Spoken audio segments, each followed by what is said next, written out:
¿Qué tal? Saludos, muy buenas noches, bienvenidos a Vía V. 150 muertos y muchas incógnitas en torno al accidente que esta mañana sufría un Airbus 320 de la compañía Germanwings que cubría la ruta, como saben ya, entre Barcelona y Düsseldorf. El aparato se estrellaba sobre los Alpes. Están viendo imágenes de cómo quedó ese avión, a cuyos restos han empezado a acceder los servicios de rescate.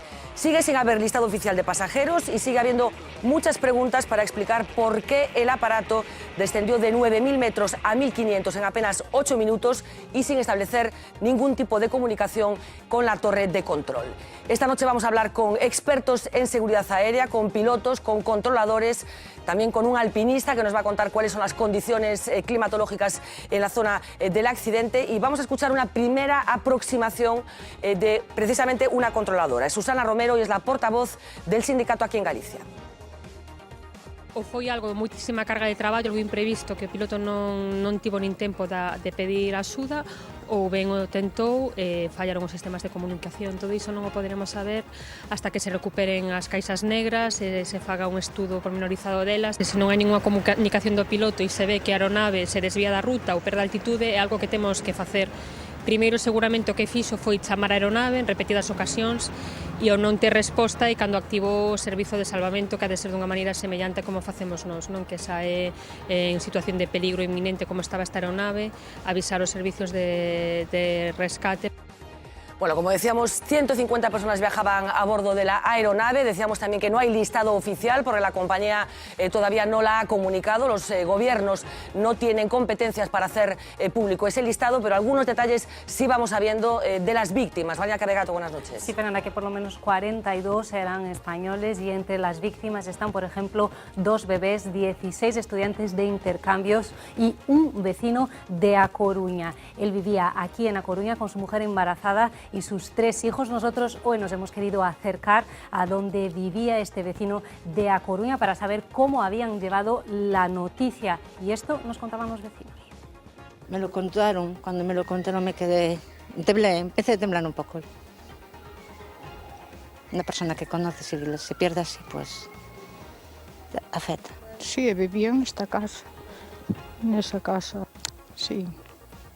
E ainda o domingo falou el co meu xenro máis con neto. Sí, ai, mi madre querida, pobre rapaza, Dios mío querido.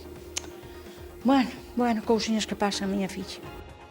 El avión era un Airbus A320, el modelo superventas de Airbus. Actualmente existe más o menos unos 6.000 en circulación, pero si hablamos concretamente del avión estrellado, lo que sabemos es que empezó a circular en 1991, primero con Lufthansa y después con Germanwings, por cierto, la compañía que transportó casi 2 millones de pasajeros en España el año pasado, lo que supuso un crecimiento del 68%. Germanwings había sido también nominada como una de las mejores compañías de bajo coste del año 2015. Y hoy, por cierto, como estuvimos todo el día hablando de aviones, nuestro compañero Lois Balado se ha propuesto bucear por la página web Flight Radar 24. Es una página web en la que podemos ver minuto a minuto, segundo a segundo, los aviones que están sobrevolando nuestro espacio aéreo y podemos seguirlos durante 24 horas. Como decíamos, Lois Balado ha pasado todo el día en esa página web y se ha encontrado con esto.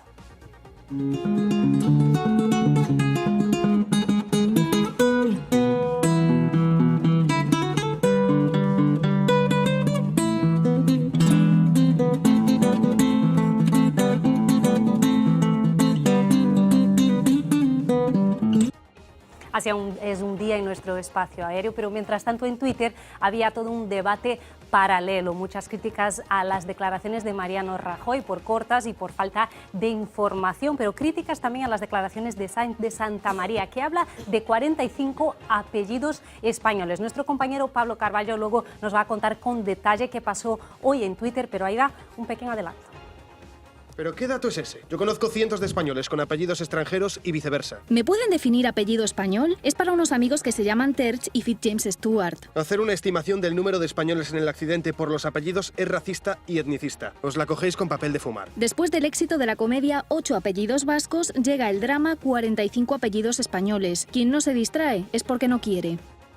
Y hoy hablaremos también con un superviviente. Él se llama Kiko y fue uno de los supervivientes de un accidente aéreo que tuvo lugar en Namibia, en África. Él viajaba en una avioneta bimotor que se estrelló, salió con vida y hoy nos va a contar en directo cómo fue volver a nacer a los 25 años.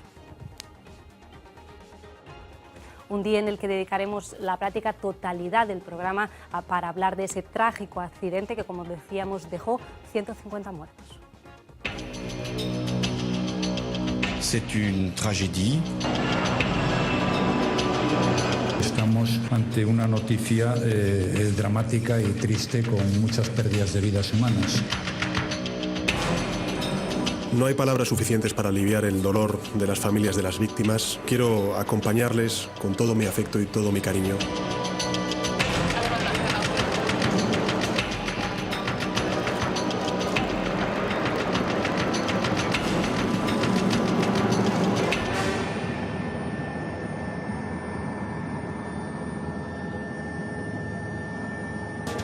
Francisco Espiñera, muy buenas noches. Julio Sequeiros, muy buenas noches. Por este lado, Manuel Fernández Blanco, muy buenas noches. Buenas noches, Pilar García Negro, muy buena noche. Buenas noches. Y como decíamos, esta noche va a ser una noche particular. Vamos a tratar de pulsar y de conocer opiniones de gente que sabe mucho de aviones, de qué pudo haber pasado a bordo de ese Airbus. Está con nosotros David Ruiz, muy buenas noches. David Fernández. Perdón, David Fernández, piloto e instructor de vuelo, perdona por la confusión.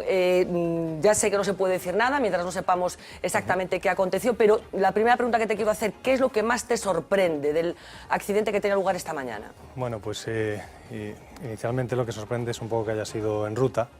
La mayor parte de los accidentes se suelen producir en las fases de aproximación y despegue y aterrizaje, ¿no? Y bueno, en ruta, aunque han sucedido accidentes, pues no es lo más normal. La verdad es que no es lo más normal. Bueno, pues vamos a entrar en muchos detalles porque también se ha hablado de la coincidencia, no sé si coincidencia, de los últimos accidentes, un número llamativo de aviones que efectivamente han tenido problemas definitivos en ruta, con lo que ello supone la posibilidad de sobrevivir a un accidente en ruta, lógicamente es mucho menor que cuando esos accidentes se producen en los despegues o en los aterrizajes. Está con nosotros también Alejandro López, muy buenas noches. Hola, buenas noches. Alpinista, conocedor de los Alpes, hemos recurrido a ti en anteriores ocasiones, coincidiendo con aquellas ciclogénesis explosivas del año pasado. Vamos a entrar en muchos detalles, pero tú conoces bien los Alpes. ¿Cuáles son, en estos momentos, en primavera ya estamos, cuáles pueden ser las condiciones climatológicas allí? Quizá no sea de las peores regiones de los Alpes, porque es de las zonas quizá menos abruptas, pero no deja de ser montañas de 3.000 metros y las condiciones de ahora pueden ser muy variables, tanto de nieve como de tormentas, borrascas, con lo cual la situación de rescate es compleja. Bueno, vamos a entrar, como decía, en muchos detalles en el transcurso del programa de esta noche. Vamos a hacer conexiones vía Skype, sabremos también cómo está la colonia de gallegos en Düsseldorf. Había el temor de que a bordo de ese avión viajaran varios gallegos como consecuencia de la ruta, así que muchas cosas por delante en una noche muy intensa para conocer los primeros detalles de lo que sucedía esta mañana. Nos vamos al plato informativos, allí está Uxía Rodríguez para hacernos este primer resumen. Adelante. Rona, como decías, vamos a tratar de recopilar los datos que por ahora tenemos sobre este accidente aéreo. Primero, ya lo hemos dicho, 150 personas eran las que iban a bordo de ese Airbus A320 de la compañía alemana Germanwings, filial de Lufthansa. No hay ningún superviviente, ninguna hipótesis puede ser descartada, según el primer ministro francés, Manuel Valls, aunque Lufthansa descarta toda tesis que no sea, dicen, la del accidente aéreo. Estas que vemos son las primeras imágenes de la zona de la tragedia en los Alpes franceses. Un lugar aislado. Los restos del avión han sido localizados a unos 2.000 metros de altura. El aparato ha quedado, como se puede ver en estas imágenes, completamente destrozado. Los trozos más grandes, dicen los testigos, son del tamaño de un coche. A media tarde localizaban una de las dos cajas negras. En las próximas horas se sabrá lo que ha registrado. Es la que contiene, aseguran, las conversaciones en la cabina del avión. 144 pasajeros, incluidos 2 bebés y 6 miembros de la tripulación, iban en ese avión. Con la lista todavía sin confirmar, sabemos que al menos 42 españoles están entre esas víctimas. Entre ellos, un vecino de A Coruña, Josep Sabaté. Nació en Sabadell, pero vivía en la ciudad herculina, donde trabajó para Inditex con su mujer y sus 3 hijos. Ella está embarazada. Fue eso lo que hizo que no se subiese al avión. Representantes de varias empresas catalanas que viajaban a una feria en Colonia Begoña, la mujer del jefe de gabinete de Oriol Junqueras, una mujer de Jaca y su bebé de 7 meses son algunas de las identidades que ya conocemos a estas horas. Hay también al menos 67 alemanes entre las víctimas mortales, 16 estudiantes de cuarto de ESO con 2 profesores que volvían a casa después de un intercambio en el Instituto Llinars del Vallès. Otros muchos regresaban de sus vacaciones tras pasar unos días en Barcelona y Palma de Mallorca. También había un pasajero belga y varios turcos. Hipótesis, pero ninguna explicación todavía para lo ocurrido. El tiempo, que en un primer momento se señaló como una de las posibles causas, era bueno. El cielo estaba despejado y apenas soplaba el viento, según la agencia meteorológica francesa. A pesar de que la aeronave tenía ya más de 24 años, la compañía alemana asegura que estaba en perfecto estado y con todas las revisiones pasadas.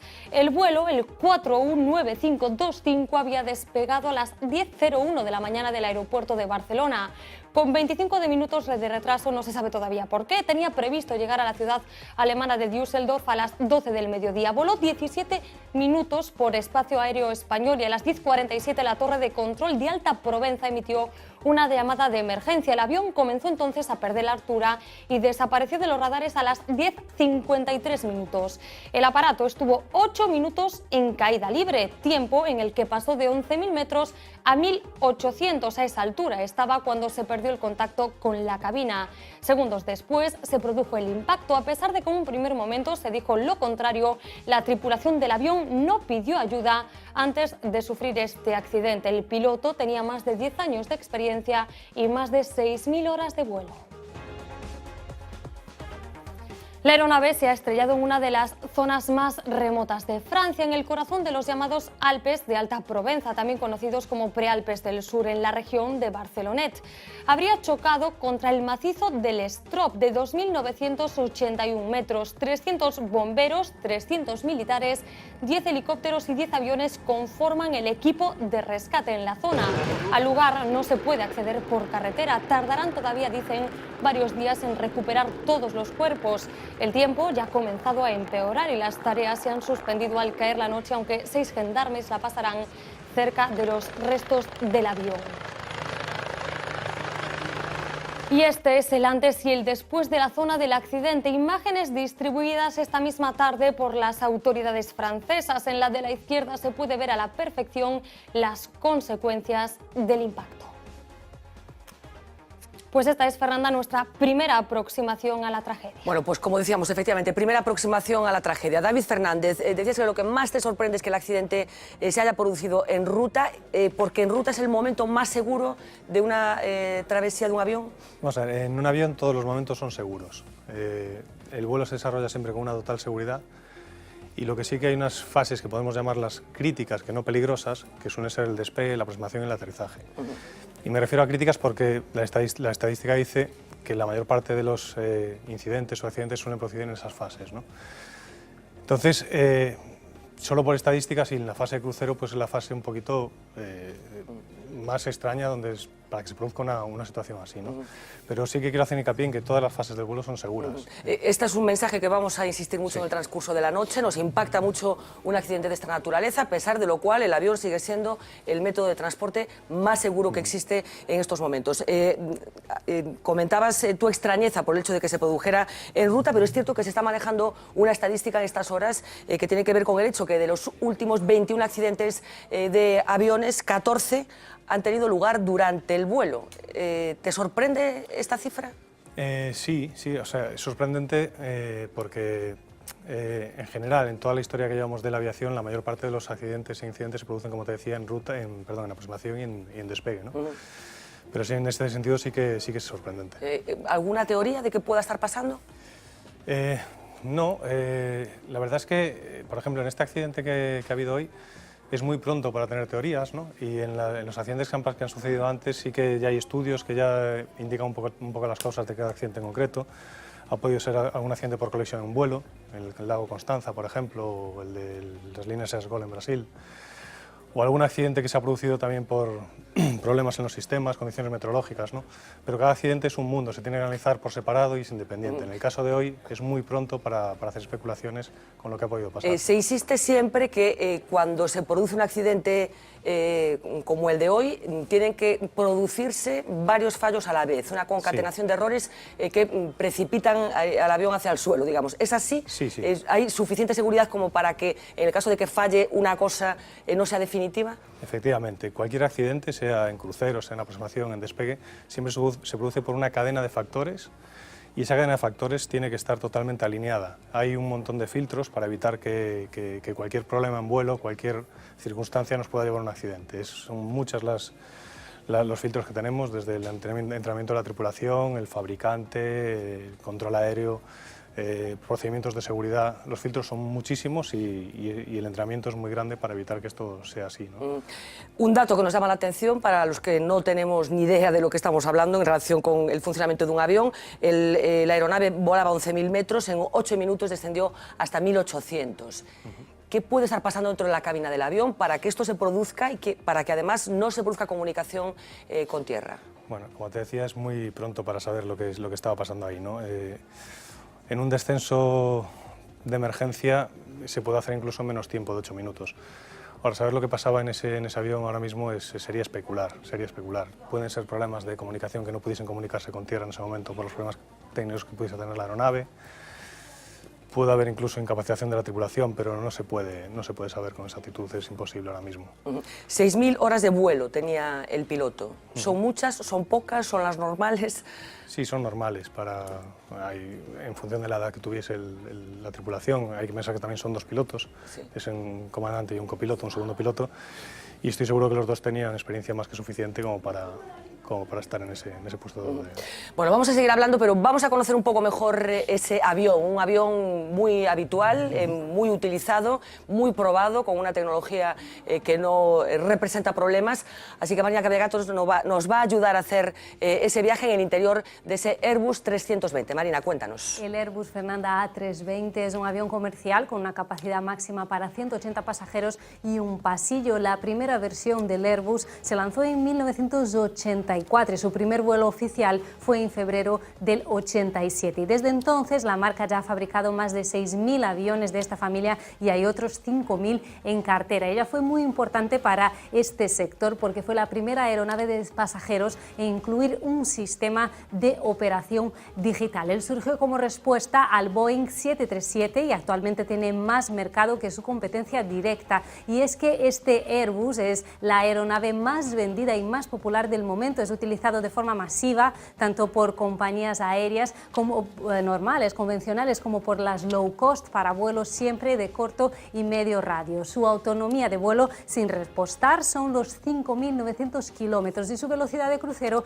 está en los 900 kilómetros hora. Y aunque es el aparato más utilizado para recorridos de media distancia en Europa o Asia, también funciona para operar vuelos transcontinentales, por ejemplo, a Estados Unidos. Según la última lista de precios de la compañía que hizo pública esta compañía, un avión como este nuevo por estrenar, fabricado en el año 2015, vale ahora mismo 93 millones de dólares, son unos 85 millones de euros. Sobre el Airbus A320 siniestrado este día, hoy sabemos que fue construido en 1990 y que entró en servicio en 1991. Antes de pasar a formar parte de la flota de Germanwings, él cubrió distintas rutas para Lufthansa. Era el número 147 de la serie de aviones, bautizado con el nombre Mannheim, en memoria de una ciudad alemana. No hace falta echar muchas cuentas para concluir, Fernanda, que en este momento, en el momento del siniestro, el avión tenía poco más de 24 años. Pues David, ¿son muchos, pocos años, 24 años?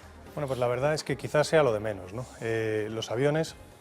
La edad de los aviones es muy relativa. Los aviones tienen una serie de componentes que son los que pueden afectar directamente a la seguridad en vuelo, que es lo que llamamos los rotables, pueden ser por ejemplo los motores o determinados sistemas, que tienen un calendario, tienen una vida útil que se mide en función de las horas de vuelo del aparato. Me refiero al aparato en concreto, el rotable, horas de vuelo, calendario o ciclos de uso, ¿no? Lo que antes suceda obliga a que ese aparato tiene que sustituirse. Por ejemplo, ese avión seguramente ha tenido ya varios cambios de motores, varios cambios de sistemas, entonces el avión, cada vez que se le hace una gran parada, una revisión general, se puede decir tunea que totalmente, sea digamos, renovado, ¿no? El avión sale renovado de esa parada, ¿no? Y el avión dispone de un certificado de renovabilidad y para poder mantener ese certificado tiene que tener todos sus componentes al día y todo tiene que ser perfectamente aeronavegable, si no, no le permitirían volar. Supongo en cualquier caso que sí que hay un límite para jubilar un aparato, aunque se produzcan esas renovaciones, ¿no? Si ese aparato en concreto tiene un límite, cuando llegue al límite dejaría de volar, con lo cual no... Supongo además que en 24 años que han transcurrido desde que este avión empezó a volar, la tecnología ha cambiado sustancialmente, con lo cual se habrán ido incorporando todas esas mejoras también a ese aparato. Se van actualizando y se tienen siempre al día los aviones. Bueno, Airbus, un apunte nada más, pero que no queríamos dejar de mencionar esta noche. Aquí en Galicia se trabaja mucho para Airbus. Hay una compañera de esta casa, Manoli Siodopeso, que tiene mucho conocimiento de qué es exactamente lo que se hace aquí en nuestro país para esta compañía. Así que vamos a saber algunos detalles de esa colaboración entre Galicia y Airbus. Galicia tiene un sector aeronáutico pequeño, pero muy interesante. El número de empleos que puede mantener ahora mismo el sector no supera el 1.000.000. Pero no importa tanto el volumen como la calidad y el aporte tecnológico que supone para la comunidad el contar con empresas dedicadas al sector aeronáutico. Hay dos empresas que son Coasa, que está en Ourense, y está Delta Vigo, que tienen una mayor participación en lo que es diseño, ingeniería pura y dura, ¿no? Y luego hay otro grupo de empresas más pequeñas, asociadas a UDEGA, que es la Unión de Empresas Aeronáuticas Gallegas, que son empresas nacidas de la industria del metal, proveedores del naval, que en la época de mayor crisis del naval pues decidieron pues certificarse para poder optar a pedidos aeronáuticos y que están arrancando y que están trabajando en utillaje para ese modelo. En todo caso, no trabajan en el modelo, sino que trabajan en una determinada pieza del modelo. En este caso, la pieza, digamos, de referencia para Galicia, pues es la puerta del tren de aterrizaje del modelo A320, pero no el modelo que se cayó en el accidente, porque es un modelo del año 1991. Para entonces, bueno, en aquel momento todavía no se trabajaba para el A320, pero ahora sí se está trabajando en todos los nuevos pedidos. Bueno, ese apunte de la colaboración de Galicia con Airbus. Vamos a empezar a abrir la visa. Julio Sequeiros, entre otras muchas cosas, resulta que ha trabajado para AENA, así que algún conocimiento tiene de todo este mundo del que estamos hablando hoy. Yo no sé cómo has procesado tú lo que hoy ha sucedido y si tienes algunas incógnitas que compartir con nosotros. Bueno, hombre, desde fuera, ¿no? A mí hay ahí algunas cosas que me parecen muy raras, ¿no? Diciendo que un avión pierda la conexión con tierra, tanto en este caso con Francia, ¿no? Que pasaría ya bajo control francés conforme llega a Marsella, por lo que tengo entendido. Eso es una cosa rara y que pierda también la conexión con la compañía, porque tampoco tenía ninguna conexión con Lufthansa, ¿no? Es decir, a mí eso me parece extraño. Como decías tú antes, ¿no? Sobre los 9.500 metros prácticamente no hay incidencia meteorológica ninguna, ¿no? Es decir, aquello es un ir, ¿eh? Y esa bajada tan pronunciada en tan poco tiempo, a mí me llena de incógnitas todo esto. Es decir, o sea, sí, puede haber un fallo técnico, puede haber incluso un fallo humano. Ahora, yo en principio no descartaría la más mínima hipótesis explicativa a esto. Bueno, en el bien entendido que necesitamos tener, saber el contenido de las cajas negras y estas cosas, ¿no? Eso lo quería hacer una pregunta, David. Sí. Habláis de bajada rápida. A mí me parece que 8 minutos para bajar de 9.500 metros a 1.500 me parece que es como si fuera planeando, ¿no? O sea, cuando hay una caída en picado se entiende que esa distancia se baja en décimas de segundo. Sí, que nos parece poco tiempo, pero que en realidad es mucho tiempo. Claro, o sea, a mí me parece una barbaridad 8 minutos. Parece como si pudiera haber habido a lo mejor pues, un fallo de motor, un fallo eléctrico, algo que les hubiera complicado la navegación y que fuera intentando planear, pues buscando a lo mejor un espacio para un aterrizaje de emergencia o lo que sea, y que eso hubiera sido lo que hubiera dilatado a 8 minutos el periodo de tiempo. ¿No? Yo no tengo ni idea de aviones, ¿eh? Es una pregunta que se me ocurre de ver las películas. ¿Es mucho o poco tiempo, 8 minutos? Para bajar de 9.500 a 1.500. Depende de lo que estemos hablando. Por ejemplo, si fuese una despresurización, un descenso de emergencia se puede hacer en menos y se hace en menos, ¿no? Yo no sé en qué circunstancias se produjo ese descenso. Si fue por un fallo de un motor, de los dos motores, un fallo de varios sistemas. No lo si sé. solo te pregunto si es normal ese tiempo de 8 minutos. Es decir, antes es que oía a Julio y decía él también que era un descenso. Muy breve, muy breve. Muy breve, 8 minutos para bajar de 8. Sí. ver, Yo por lo que tengo entendido en condiciones es poco normales... tiempo, es mucho tiempo. Es que a mí me parece mucho tiempo. Depende de qué tipo de descenso estemos hablando. Claro, si es un descenso normal, pues se ha realizado rápido. Si es un descenso que viene, pues que el avión esté cayendo o que el avión esté... Pero, por ejemplo, planeando. Vale, que se vaya para el motor. La pregunta sería, en una aproximación a un aeropuerto, ¿cuánto tiempo se tarda en hacer esa bajada? Es que depende, lo que se que sería hace la condición en normal. Alvedro 30 segundos. A ver. Vamos a ver, en una aproximación, este avión no estaba en una aproximación, este avión estaba en ruta y el descenso ha sido originado por algo, ¿no? Ahí ha habido algún factor, bien técnico, bien... no sé qué tipo de circunstancias se pudieron dar ahí que provocasen ese descenso, pero no es un descenso normal. O sea, no estaban ni planificando una aproximación ni planificando un descenso. Eso fue un descenso totalmente anormal. Y se ha dicho hoy que cabe deducir que había algo muy urgente que tenían que solucionar para que la comunicación con tierra no se produjera, por ejemplo. No sé si compartes que tenía que estar pasando algo efectivamente muy grave. por supuesto, o sea, un avión que... Sí. No, perdón. A ver, es que estamos liando un poco. A ver, deja que acabe de dar. No, por supuesto que si un avión está en una situación de descendiendo sin haberlo notificado y sin que nadie se haya comunicado ni con control ni de ninguna manera, evidentemente ahí está pasando algo y la situación de la tripulación pues, es una situación de emergencia. Entonces lo primero es volar el avión, lo primero es intentar que el avión vuele y salir de esa situación cuanto antes y de la forma más segura. Decías algo, Julio. Sí. Por lo que tengo yo entendido, hay tecnologías ya ahora que se están incorporando, observamos en los 2 últimos años, que imposibilita que el avión pierda el contacto con tierra. Aquí la pregunta es, ¿existiría la posibilidad de que llevara esa tecnología este avión? O simplemente se puede interrumpir desde la cabina, o sea, apagas el contacto y ya está, ¿no? O sea, hay comunicaciones, las comunicaciones aire-tierra se realizan por radio, por ejemplo por VHF. Entonces eso es un equipo de comunicaciones, es una caja de audio, es un equipo y 2 equipos de comunicaciones mínimo, ¿no? Si esos equipos están funcionando, son equipos que pueden dejar de funcionar, se pueden averiar, se pueden estropear. El avión tiene más de uno, por supuesto, no dependemos solo de uno.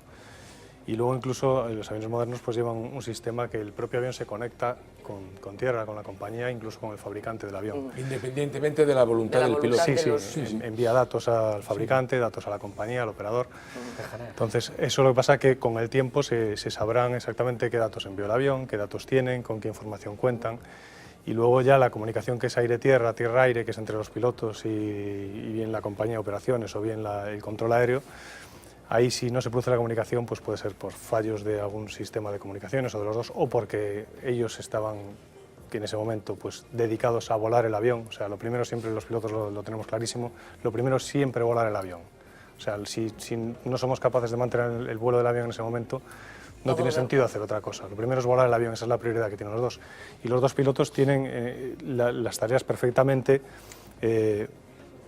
repartidas. Entonces, si los dos en ese momento pues estaban dedicados a lo que estaban dedicados, evidentemente no pudieron comunicarse, por lo que sea, a lo mejor incluso pues hasta estaban incapacitados, no se sabe, es muy pronto para poder saberlo. Hay un momento en el que supongo que el piloto es consciente de que no hay vuelta atrás. No sé si la pelea, hasta dónde llega la pelea, si es hasta el último momento o hay un punto de no retorno ya, digamos. Claro, volvemos un poquito a lo mismo, ¿no? En esas circunstancias, en ese accidente, no sé lo que habría pasado. Ha habido accidentes donde el piloto hasta el último momento de la tripulación ha tenido que estar luchando hasta el final, incluso accidentes pues como el del río Hudson de Nueva York, que el trabajo de la tripulación pues fue maravilloso y magistral hasta el último momento, donde consiguieron hacer planearon sobre el agua, ¿no? Sí, o sea, amerizar en el río Hudson sin víctimas y tal. Pero bueno, hay situaciones donde la tripulación pues, se ve desbordada ya y es como hablábamos antes, es una cadena de factores lo que nos lleva a un accidente y esos factores, si no hemos podido filtrarlos en ningún momento, si se han alineado y si nos han llevado hasta ahí... En cualquier caso, improvisar un aterrizaje en los Alpes como que a priori parece un poco complicado, ¿no?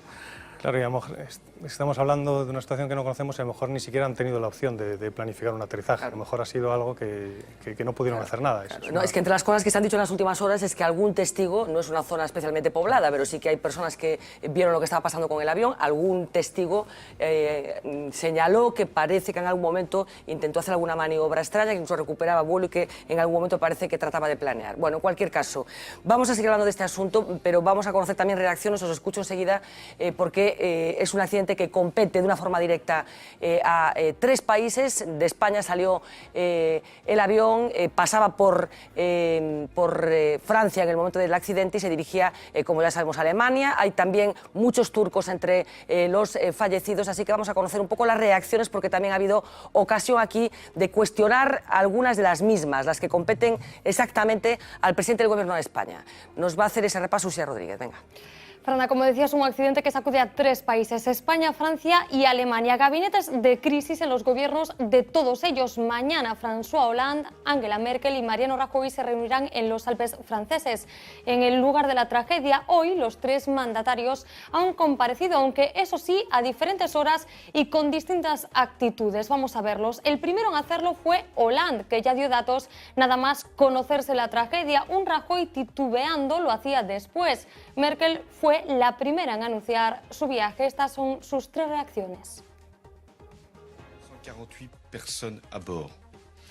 Les conditions de l'accident, qui ne sont pas encore élucidées, laissent penser qu'il n'y aurait aucun survivant. Je veux d'abord exprimer aux familles qui viennent d'être touchées par ce drame qui s'est produit en France toute notre solidarité. Nous ne connaissons pas encore l'identité des victimes. Estamos ante una noticia dramática y triste con muchas pérdidas de vidas humanas. Yo tengo que suspender mi agenda, les ruego me disculpen. Der Absturz der deutschen Maschine mit über 140 Menschen an Bord ist ein Schock, der uns in Deutschland und der Franzosen und Spanier in tiefe Trauer stürzt. Casualidades de la vida, los reyes de España estaban hoy precisamente en Francia. Se enteraron del accidente nada más aterrizar en París. Este martes comenzaban una visita de Estado que han decidido suspender. Por la tarde han acudido a la reunión del gabinete de crisis convocado en el Ministerio francés de Exteriores para coordinar la investigación. Esta mañana Felipe VI improvisaba una comparecencia a las mismas puertas del Elíseo. Queremos todos, la reina, el presidente Hollande, el ministro y yo mismo, expresar nuestras condolencias más sinceras de todo corazón a las familias que han perdido a sus seres queridos en este día. Hemos llegado a la decisión de cancelar el viaje, de suspenderlo. Y en España, a primera hora de la tarde, reunión del gabinete de crisis presidido por Mariano Rajoy y dirigido por la vicepresidenta del Gobierno, Soraya Sáenz de Santamaría, después de afirmar esta mañana que había 45 pasajeros con apellido español. Dijo literalmente, esta tarde comparecía tras la reunión, aunque ni mu sobre esta polémica. El Gobierno ha decretado 3 días de luto oficial. Intentan precisar, dicen, el número de españoles del avión siniestrado, aunque insisten en que es la compañía la que debe ofrecer este listado. El presidente de la República Francesa ha aceptado esa colaboración, por lo que España participará también junto con Alemania en las tareas de investigación del accidente. No podemos hacer público el listado de pasajeros por obligación comunitaria y de nuestra propia normativa. Solo la compañía puede comunicárselo a las familias de los pasajeros y para que pueda eso hacerse público es necesario su consentimiento. Como ves, Fernando, un día de condolencias. El último en llamar a Rajoy ha sido ahora Barack Obama, mientras la ministra de Fomento, Ana Pastor, ya ha llegado a Marsella.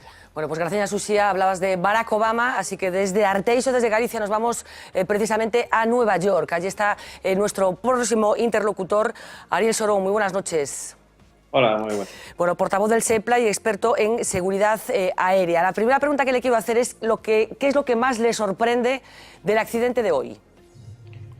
Bueno, lo que más sorprende es las condiciones en las que se produce este accidente. Es un vuelo que iba con toda normalidad a nivel de crucero y inicia un descenso que termina en un accidente. Es realmente sorprendente y nos lleva otra vez al mismo caso que sucedió hace unos meses en el caso de AirAsia y a otros accidentes que hemos tenido a nivel de crucero en los últimos años. Pues lo pregunto por esto en concreto porque efectivamente uno de los números que más está saliendo en las últimas horas tiene que ver con el hecho de que de los últimos 21 accidentes, 14 se han producido en ruta. ¿Qué significa esto? Bueno, desde SEPLA, así como desde la Asociación Europea de Asociaciones de Pilotos, ECA, y FALPA, la Federación Internacional de Asociaciones de Pilotos, llevamos muchos años reclamando mejoras en la instrucción de los pilotos. Últimamente, en los últimos años, obviamente se ha ido recortando el gasto en instrucción, igual que en otras cosas, y nos ha llevado a una falta de entrenamiento en el momento en el que perdemos los automatismos. Hemos delegado demasiado quizá en la tecnología y hemos perdido en parte a esos pilotos que todos tenemos dentro, pero que la falta de práctica nos lleva a cometer errores o a no ser capaces de sacar un avión de unas condiciones en las que deberíamos haber sido capaces. Ahí, claro, lo que sucedió y lo vamos a saber en cuanto se analicen las cajas negras, pero ¿tienen ustedes desde el sindicato conocimiento concreto de esto que está denunciando, de pilotos que acusan esa falta de entrenamiento por haberse confiado demasiado en la tecnología? Bueno, me remito a los números. En los últimos 20 años ha habido 16 grandes accidentes producidos por lo que llamamos loss of control in flight. Esto es pérdida de control de la aeronave en fase de vuelo, en unas condiciones en las que el avión debía haber sido completamente controlable, y han fallecido más de 1.500 pasajeros. No quiero decir en ningún momento que esto esté relacionado con este accidente. Estamos demasiado pronto para entrar a hablar de hipótesis. Y en este momento las hipótesis no sirven absolutamente para nada. Debemos esperar a obtener datos fehacientes de qué es lo que ha sucedido hoy y poder analizar esos datos. Debemos tener en cuenta que los grabadores hoy en día, los grabadores que lleva el 320, están produciendo aproximadamente unos 1.500 parámetros, se registran 1.500 parámetros de todo el vuelo y es una investigación que va a ser larga. Datos de hoy, ese descenso en 8 minutos de entre los 11.000 metros a los que volaba hasta los 1.800. ¿Le sorprende también esta cifra, estos números? Desde luego no es una cosa normal, no se produce porque nosotros queramos, porque en caso de que hubiera una despresurización, que es lo que me han estado preguntando compañeros suyos esta mañana, normalmente se limitaría el descenso a unos 10.000 pies, que vienen a ser unos 3.500 metros, que es una altitud a la que ya todo el mundo puede respirar en caso de que hubiera habido una despresurización. Y desde luego lo que no iba a hacer ningún piloto iba a ser volar hacia los Alpes.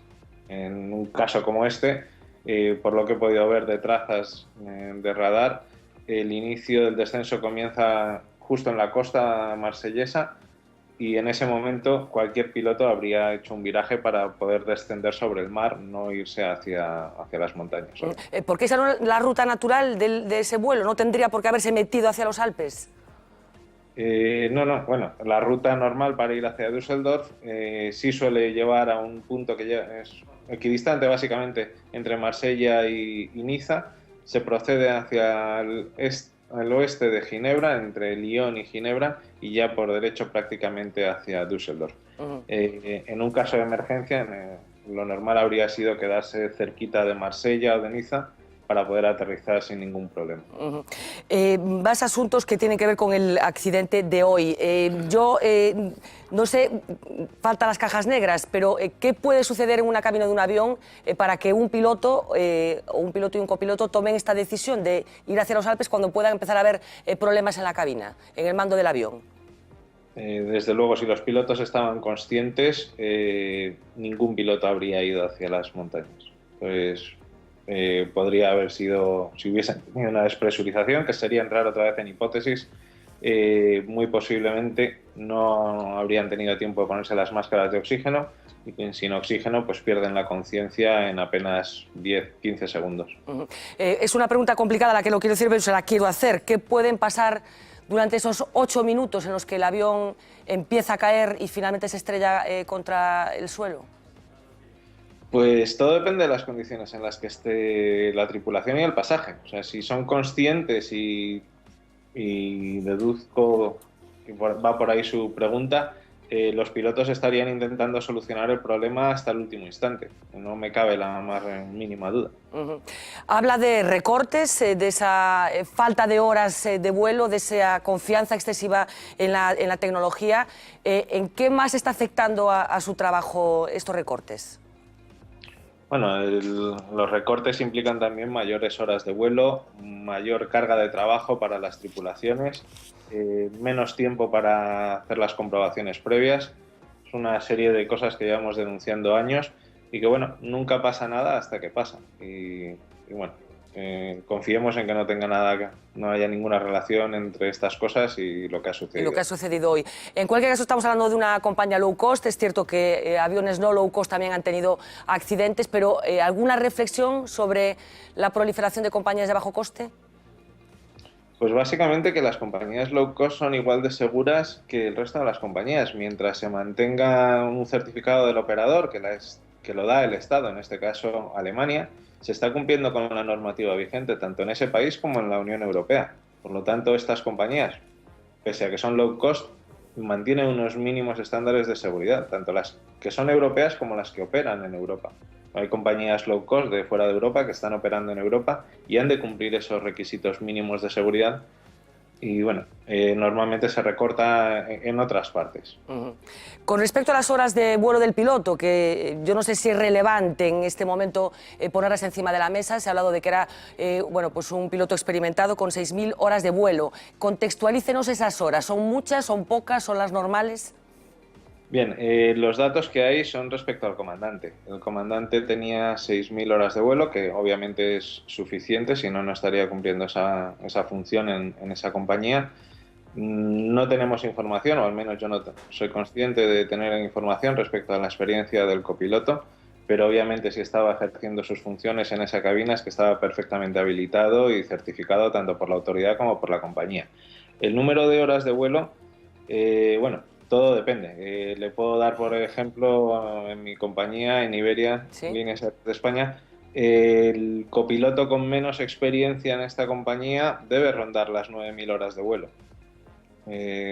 Obviamente, cuando una compañía está creciendo, está en expansión, contrata muchos pilotos y las compañías de bajo coste, una de las partes en la que ahorran es esos pilotos con baja experiencia que entran como copilotos. Tienen comandantes con mucha experiencia, como podría ser este comandante de hoy, pero los copilotos suelen tener menos experiencia y, bueno, ahí volvemos al tema de la formación y costes salariales, etc. Me decía que llevan tiempo, bueno, pues alertando sobre esa falta de entrenamiento, por decirlo de una forma resumida, de algunos pilotos como consecuencia de la informatización de los aviones. Yo no sé qué tipo de reacción ha provocado las autoridades de aviación civil, si están siendo escuchados como creen que deberían bueno, pues ser escuchados, teniendo en cuenta de lo que estamos hablando. Sí, efectivamente, las autoridades de aviación civil internacional son conscientes del problema. En mayo del año pasado, IFALPA fue invitado por OACI, la Organización Internacional de Aviación Civil, a unas jornadas en Montreal para tratar el tema de estas pérdidas de control en vuelo. Tanto industria, esto es los grandes fabricantes, como las compañías aéreas unidas a través de IATA, y los pilotos a través de IFALPA estuvimos presentes en esas reuniones y expresamos nuestras dudas y estamos intentando buscar una solución para este problema que obviamente es acuciante y últimamente ha ido a más. Ya para terminar, señor Socorro, le pido casi una reflexión personal como piloto, como representante del SEPLA. ¿Cómo vive estas horas? ¿Cómo se procesa de una forma personal un accidente tan terrible como este? Pues con mucha pena y pensando sobre todo en las víctimas, tanto en los familiares de la tripulación como en los familiares de los pasajeros, que deben ser nuestra prioridad ahora. Ya habrá tiempo de encargarnos de la investigación técnica. La seguridad es una de las prioridades, por no decir la mayor prioridad que tiene SEPLA y todas las asociaciones de pilotos, y en eso trabajamos a lo largo del año. Ahora es el momento de atender a las víctimas, tanto tripulantes como de pasar. Pues Ariel Socorro, muchísimas gracias por atendernos desde Nueva York, de verdad. Buenas noches y gracias. Gracias a ustedes. Buenas tardes para usted. Bueno, vamos a seguir escuchando más testimonios. Manuel, empiezo por ti. Bien. Primero, decir que me ha resultado muy impactante la intervención de Ariel Socrón y muy esclarecedora en cierto sentido. David nos decía que de algún modo las estadísticas, tú lo mencionabas, se han invertido en los últimos años. Ahora los accidentes no son despegando o aterrizando, son en vuelo, de acuerdo a las últimas estadísticas. Si las estadísticas dan cuenta de un real, no se puede ya seguir manteniendo y seguir diciendo que lo más seguro es el momento de crucero y lo menos seguro despegar o aterrizar. Porque en ese caso estaríamos utilizando las estadísticas de un modo antiguo, unas estadísticas que ya no responden al real actual. Cuando hay un accidente de este tipo, lo primero que se dice, sea aéreo, sea de un autobús, sea de ferrocarril, es que todas las revisiones estaban pasadas. Y además es verdad. Sin la ITV, llamémosla así, correspondiente, no podría volar. Que los pilotos estaban todos certificados, solo faltaría que no tuvieran el carnet de conducir del avión. Pero lo cierto es que cada vez en los últimos tiempos hay más accidentes de este tipo. Yo creo que esta idea, todas las revisiones pasadas, la tecnología actualizada, son las defensas. No digo que sean malintencionadas, ¿no? Que tenemos que darnos ante un real y un horror que se nos escapa. Y cuando se nos escapa, entonces tenemos que hablar de que todo aparentemente estaba en orden. Parece que de algún modo hay algo, a lo que apuntaba Ariel, que puede ser esta sustitución de la confianza en la tecnología en detrimento del factor humano, de la pericia humana, que puede estar jugando un papel fundamental. Y me parece que igual en el mundo de la máquina, en el mundo de adoración de la tecnología, de los filtros, de la seguridad máxima, de la excelencia, al final podemos contentarnos con el protocolo y al mismo tiempo cada vez se producen más accidentes. Déjame, David, yo no sé, del factor humano sí, podemos hablar después. Sí, vamos a seguir hablando del factor humano y también de cómo procesamos un accidente de esta naturaleza que, bueno, contradice la lógica en el sentido de que, insisto, volar en avión es la manera más segura de trasladarse, pero que nos impacta de una forma que no nos impactan esos números que siguen siendo altísimos de muertos en carretera, por ejemplo. Solemos decir, no es lógico, pero lo real siempre es lógico. Está bien eso.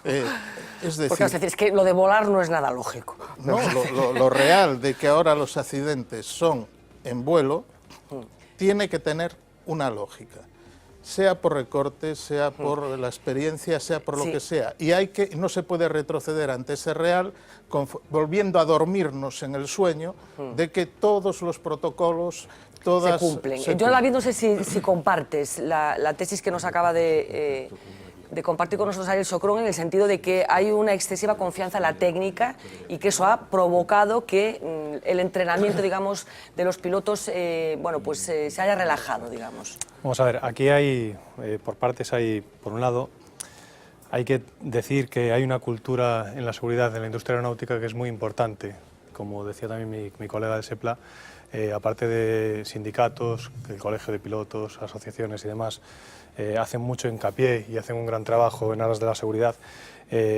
Las autoridades aeronáuticas, la industria, están totalmente concienciadas en los procedimientos de seguridad. En noviembre del 2013 la OACI sacó el anexo 19 que habla de los sistemas de gestión de seguridad que ahora mismo están implantados obligatoriamente tanto en compañías aéreas, operadores aéreos, desde formación hasta transporte, autoridades aeronáuticas, aeropuertos, centros de mantenimientos. Sí. Pero hay una excesiva confianza en la tecnología, que es un poco la alerta que se pone encima de la mesa. Vamos a ver, hasta ahora, antiguamente quizás el factor humano era muy importante en el vuelo. O sea, el vuelo era muy manual. Era todo factor humano prácticamente. Bueno, había tecnología, pero no existía la informática, digamos, ¿no? Por motivos de seguridad se fueron automatizando partes del vuelo Y hoy en día los pilotos son gestores. Los pilotos lo que hacen es gestionar la aeronave y gestionar los sistemas para que el vuelo se desarrolle con seguridad.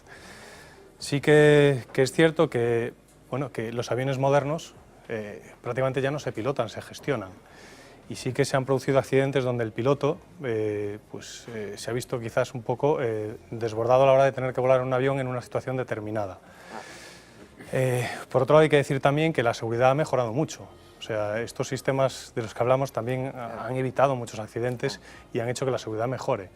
Quizás hay que buscar un equilibrio y quizás sí que es importante lo que decía el piloto del SEPLA, que no hay que descuidar el entrenamiento en vuelo de las tripulaciones. O sea, todo lo que sea entrenamiento siempre va a redundar en favor de la seguridad en todos los sentidos. Porque supongo que si se entrara en un avión de hace 40 años y en un avión de ahora no tiene nada que ver una aeronave con la otra, ¿no? ¿O sí? Sí, no, las dos vuelan igual, las dos tienen los mismos parámetros de vuelo, pero lo que cambia es la tecnología y cambian los procedimientos en muchos sentidos, ¿no? Pilar García Negro. Solo una cosa. A ver, a ver. Perdóname, Pilar, solo un segundo. Yo por lo que he leído hoy, insisto que yo de esto no soy especialista, entonces por eso te lo pregunto, en realidad hay 9.000 aparatos de estos que están volando una media de 4 veces al día, que son unos 15 millones de viajes al año, ¿no? Estamos hablando más o menos de esta cifra. Es decir, el ratio medio de un accidente viene a decirse que es de 4,1 millones de viajes. Es decir, esta coincidencia en el tiempo puede ser casual, fruto de que el modelo haya llegado a quedarse obsoleto, o si hay alguna otra... Déjame, es que quiero completar un poco la información, porque me están pasando una noticia de última hora, que es que los pilotos, irrelevante, tú me dirás si es así, los pilotos de Lufthansa y de Germanwings se niegan a volar con Airbus. La noticia es que dice que, según un portavoz de Lufthansa, el avión siniestrado estuvo ayer todo el día en tierra debido a un problema en el cierre del tren de aterrizaje, así que los pilotos, tanto de Lufthansa como de Germanwings, que como saben es la low cost de Lufthansa, se han negado a volar con Airbus después del accidente de los Alpes. Desde mediodía varios vuelos se han quedado en tierra en Düsseldorf y también se cancelaron 3 vuelos de Germanwings en el aeropuerto de Stuttgart. Tan solo un vuelo de la compañía con destino a Berlín efectuó su trayecto con normalidad. Entre esas cancelaciones efectivamente está la de un avión que tenía que hacer la ruta hoy entre Madrid y Düsseldorf. Operaba también Germanwings y también han tomado la decisión de que se suspendiera. Yo no sé si te llama la atención una decisión tan radical de nos negamos a volar en Airbus. Desconozco ahí un poco la noticia en profundidad, pero sí que es muy sorprendente, la verdad es muy sorprendente y yo la verdad no conozco precedentes de esto. Introduce demasiadas sospechas, digamos, o sea, tiene un punto peligroso a la hora de que cojamos un avión mañana. No, para nada. Yo no digo de cara a la opinión pública, no de sí, que no sean seguros, sino de que puede haber mucha gente que diga que en un Airbus no se sube si los pilotos no quieren manejarlo. Yo creo que habría que conocer exactamente cuáles son las causas para que hayan tomado esa decisión y de qué forma la han tomado, ¿no? Yo creo que, y vamos, estoy seguro de que cualquier avión que ahora mismo disponga de un certificado de aeronavegabilidad en vigor es perfectamente aeronavegable y cumple todas las condiciones de seguridad. No sé, desconozco, eso habría que verlo con profundidad, qué causas, no sé, qué es lo que ha llevado a los pilotos a tomar esa decisión. Bueno, vamos a seguir buceando en esta noticia, que como dices tú, crees que no tienen precedentes de que todos los pilotos de una compañía como Lufthansa, ni más ni menos, se nieguen a operar un Airbus. Ahora ya sí, Pilar. Pois varias observacións. En primeiro lugar, eu coido que hai un plus de dor en todo o que son mortes evitáveis, de maneira que aquí a grande pregunta é se este accidente foi evitável ou non. E digo isto porque hoxe cúmprense exactamente 20 meses, exactamente ese é o tempo, do fatídico e fatal accidente de tren en Angrois, o coñecido como accidente de Angrois. Hai unha acumulación xa enorme en todo este período de tempo de informacións nunha dirección que case que penso que sería ocioso pola miña parte lembrar, é dizer, non hai unha distracción ou un erro humano, senón unha evidente falencia ou fallo na programación de mecanismos de seguranza. Eu pregúntome tamén, hoxe morreron 2 mariñeiros en Laxe, acabo de lembrar esas 80 vítimas, non sei se todo iso sería evitável tamén. A segunda observación é a seguinte: eu estou realmente intrigadísima a respeito do avión de Malaisia, hai poucos meses, que desapareceu como por arte de maxia, como por ensalmo. Aí non houbo, ou até onde eu sei polo menos, porque lóxicamente non pude facer un seguimento informativo exhaustivo, razón de como esa vaporización se produciu. En terceiro lugar, isto xa ten un aquel de pregunta. Se o meu dato non está equivocado, se non estou enganada, hai nada menos que 308 compañías vetadas pola Unión Europea, africanas e asiáticas. Eu non sei se hai compañías europeas tamén hai, e non sei se as denominadas, as filiais ou as directamente denominadas de low cost acaban sendo de great cost ou de big cost, ou como se diga correctamente, porque claro, estamos, o custo reférese, xa sabemos Hoy escuchaba una valoración de alguien que decía esta una diferencia entre bajo coste y alto precio, ¿no? Que a veces el bajo coste conlleva fue elegida el año pasado la mejor compañía bajo coste. E o que sería, e concluo xa, neste marco a respeito a teordas informacións ou valoracións aportadas polo representante de SEPLA, e tamén antes se referiu a iso Manuel, con toda probabilidade as autoridades, os representantes gobernamentais, subliño isto, porque o de políticos cada vez é máis absolutamente repelente. Entón, os responsáveis, os representantes gobernamentais, alemáns, franceses e españois, apuraránse neste caso, estamos no en Vigo europeo, apuraránse a dar unha tese, unha explicación plausível. E eu non sei se esa explicación plausível vai supoñer un necesario incremento, a teor do que este señor Ariel dicía, das medidas de seguranza, e unha rebaixa na voracidade capitalista. Isto é, en que teñamos que viaxar cada vez. Sofía Vázquez, xornalista desta casa, lembraba nun artigo co que eu concordo plenamente, porque xa o teño denunciado aquí, por certo, que o asunto non era quen viaxa en primeira, senón os que viaxamos e as que viaxamos en clase turista, que o teñamos que facer cada vez máis encollidamente. Entón, ese é o problema real en termos masivos. Entón, aí a pregunta sería que se hai, si para o futuro vai haber algunha traza realmente de que esa voracidade no lucro diminúa en nome de un ben absolutamente superior como é a seguranza, que é a seguranza de pasaxeiros e tripulacións, claro está. A ver, David, non sei se tens alguna resposta para Pilar. Bueno, yo creo que ya hoy en día la seguridad es prioridad en cualquier operador aéreo, ¿no? O sea, un problema de un accidente aéreo pues puede ser el fin de una compañía aérea y es lo peor que puede pasar. Yo creo que no hay ninguna compañía que no tenga la seguridad como prioridad, es absolutamente prioritario. Aparte, las autoridades inspeccionan y hacen auditorías muy exhaustivas. David, pero perdón, aquí pode desaparecer a filial e a matriz navegar e voar, nunca mellor dito, con toda a solvencia e a tranquilidade, non? No, pero pode desaparecer esta compañía de low cost. Lufthansa. A ver, remata, David. No, aquí hay varios factores. Por un lado, las autoridades que exigen unos mínimos y unos estándares de calidad y de seguridad sin los cuales no les permitirían operar. Igual que a las aeronaves, ¿no? Se les exigen unas condiciones mínimas. Y por otro lado, hay que tener en cuenta que las compañías tienen un sistema de gestión de la seguridad en la que están involucrados todo el personal de la compañía, o sea, pilotos, mecánicos.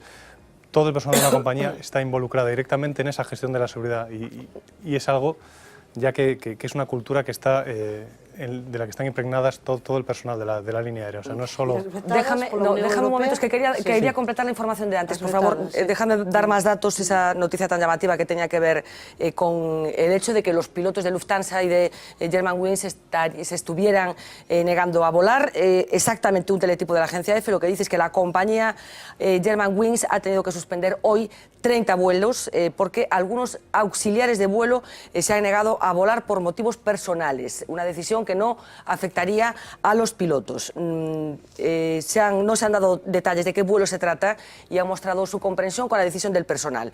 La fuente dijo que ayer las trampillas delanteras del tren de aterrizaje del avión siniestrado hicieron ruidos porque no se cerraron herméticamente, pero que hacia las 10 horas local se solucionó el problema y el avión estaba de nuevo listo para volar. Se trató de una reparación rutinaria sin relevancia para la seguridad del avión, según el portavoz de Lufthansa. Insisto, portavoces de la compañía que se ausentaron en las últimas horas alegaron motivos estrictamente personales para no poder volar. Es cierto que se ha producido una coincidencia que ha llevado a la cancelación de esos 30 vuelos. En estos momentos los medios alemanes están dándolo todo con esta noticia porque tiene una relevancia de cuya dimensión podremos dar cuenta, supongo, en las próximas horas.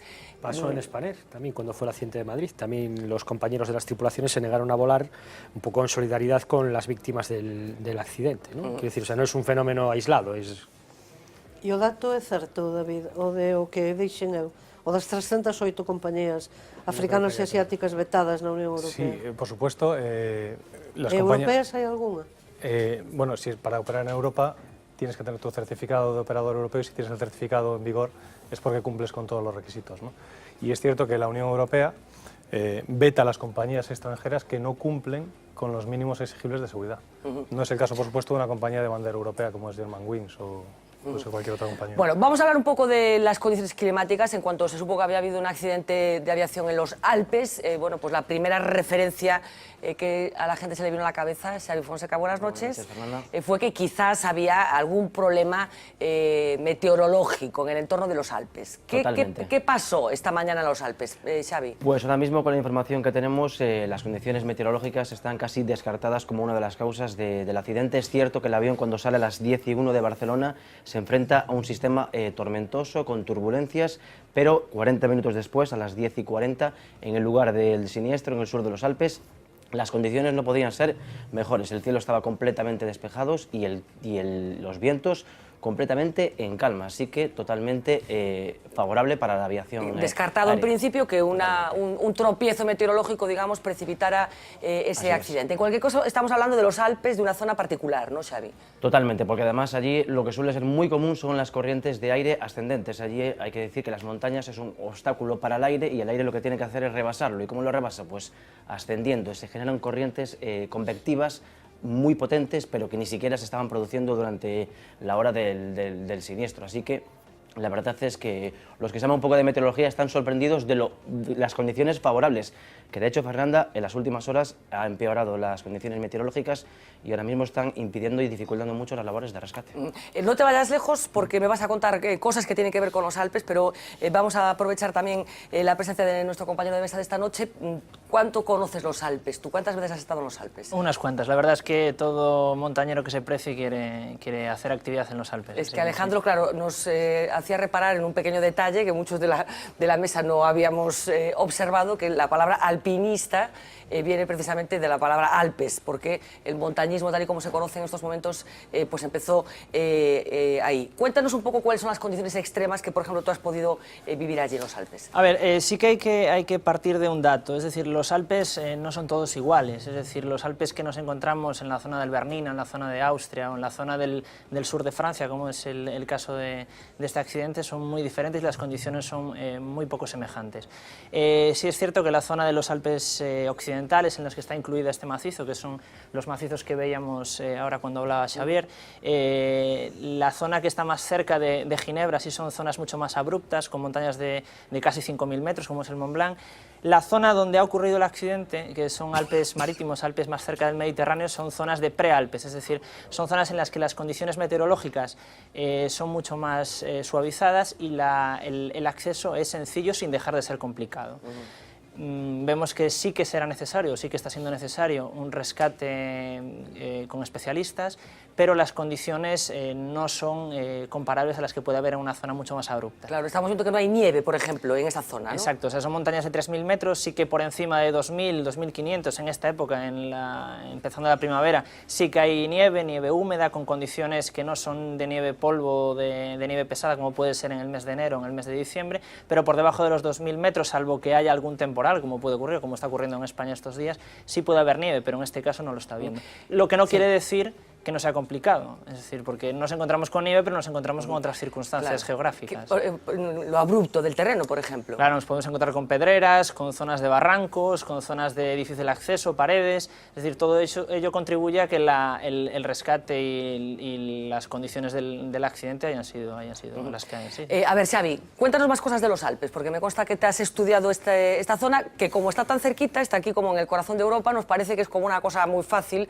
unas montañitas que hay por ahí, ¿no? Pues Fernanda, curiosamente en los Alpes se produce un fenómeno meteorológico que es propio de los sistemas montañosos y que es muy peligroso para la aviación y que no podemos confirmar que esté detrás, pero tampoco podremos descartarlo. Se llaman ondas de montaña. Antes comentaba que el aire cuando sube, pues el aire cuando encuentra una montaña se enfrenta y tiene que rebasarlo. Pues el aire cuando sube se enfría, se carga de humedad y a medida que va cargando su humedad pues genera las nubes. Pero arriba, en lo alto de las montañas, lo que sucede, hay un gráfico, aquí se puede ver perfectamente, lo que sucede es que aquí hay un choque de masas entre el aire que está ascendiendo y el aire frío que está aquí, que está más frío que el que está ascendiendo, entonces se genera un choque de masas de diferente temperatura que desequilibra un poco pues la atmósfera y ahí se producen corrientes ondulatorias, como podemos ver aquí, que son muy peligrosas para la aviación, porque además son corrientes totalmente invisibles, que los aviones no pueden detectar. Las llamadas turbulencias en aire claro, que además van a aumentar en el futuro, al parecer, con los modelos de cambio climático, pues, y que son muy peligrosas, y eso pues no se puede descartar que estén detrás también de este accidente. Yo no sé, David, si la navegación aérea sobre sistemas montañosos, bueno, pues tan potentes como pueden ser los Alpes, hay muchos otros, es diferente, o simplemente por ir a la altura a la que tendría que haber ido este avión, pues se sortean este tipo de fenómenos a los que está refiriendo Xavier y esas condiciones particulares de temperatura, etcétera, etcétera. Bueno, una onda de montaña, por supuesto, un día como el de hoy no afectaría para nada a un vuelo a esa altitud. Y aunque tuviésemos condiciones de onda de montaña, que tiene que producirse un viento con una intensidad determinada y ser perpendicular a una cadena montañosa, eso nos puede afectar si estamos volando a una altitud baja, relativamente baja y cercana a las montañas. Por ejemplo, el vuelo en montaña es complicado, es difícil, pero yo creo que no es el caso de un avión de línea que está en un vuelo de crucero.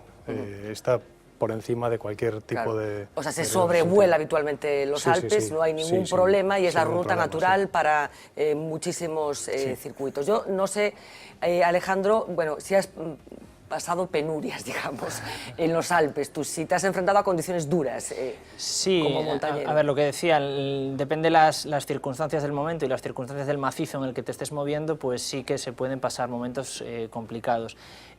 Por lo que yo sé y por lo que acaba de comentar Xavier, no es el momento en el que nos encontramos, no es que haya unas condiciones meteorológicas, unas condiciones de circunstancias de nieve o de borrascas que den lugar a pasar penurias, ¿no? Pero sí es cierto que no deja de ser una zona montañosa en el que el tiempo cambia radicalmente de un día para otro, de unas horas para otras, con lo cual ha entrado una borrasca y son montañas, no olvidemos que están muy cerca del mar, con lo cual la entrada de borrascas es mucho más sencilla, así que sí que podemos encontrarnos con bajadas de temperatura bruscas o entrada de masas de aire frío. Supongo que los equipos de rescate que están empezando ya a llegar a la zona, pues tienen que tener una formación específica, no es lo mismo, imagino, ¿no?, acometer una labor de esta naturaleza en una zona como esa que acometerla en otra. Supongo que habrá mucha gente muy formada en la montaña y muy especializada en este tipo de rescates.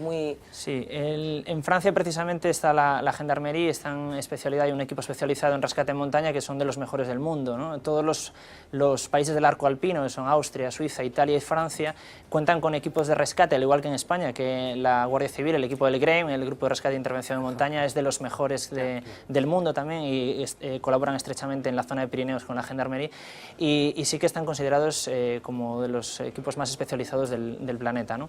Eso quiere decir que los equipos de tanto bomberos como Gendarmerie que están trabajando en los Alpes son equipos especializados porque ahí no puede llegar cualquiera, es decir, el acceso ha de hacerse a pie o en helicóptero y por lo que hemos podido oír hay incluso gendarmes que están pasando la noche allí, 6 o 7 gendarmes que están pasando la noche cerca de los restos del avión, ¿no?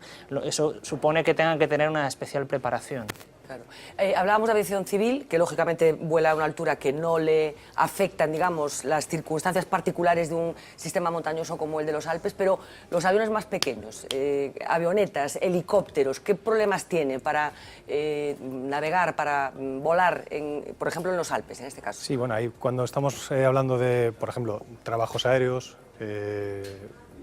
cualquier tipo de operación que se haga en zona montañosa, En lo que llamamos la zona de sotavento, una vez que el viento pasa a la montaña, la zona donde el viento se producen las descendencias y las ondas de montaña, eso sí que tiene su dificultad y su complicación.